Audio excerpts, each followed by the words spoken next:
Good morning. This is Sunday, the 21st of March. I'm attending a retreat, and so I'm only bringing you a very short message for this Sunday.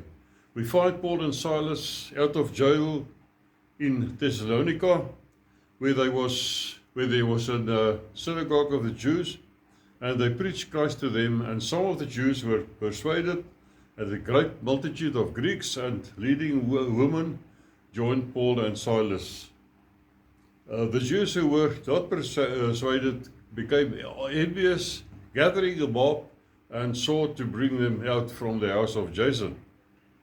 In Acts 17 verse 6 we read, But when they did not find him, they dragged Jason and some brethren to the rulers of the city, crying out, These who have turned the world upside down have come here too. The world upside down. What actually happened here was that people filled with the Holy Spirit preached the gospel that would turn the world not upside down but right side up. There is, however, a difference in preaching under the anointing of the Holy Spirit or with excellence of speech and earthly wisdom, as Paul says in 1 Corinthians 2 verse 1. The anointing comes with a daily encounter with the Lord.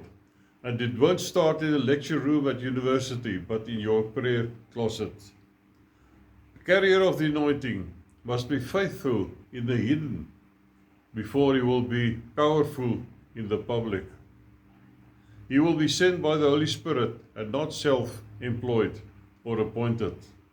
He will produce disciples, not church members. He will disturb principalities by delivering people. Without the anointing of the Holy Spirit, our preaching will be in vain. Jesus loves you. May God bless you. Amen.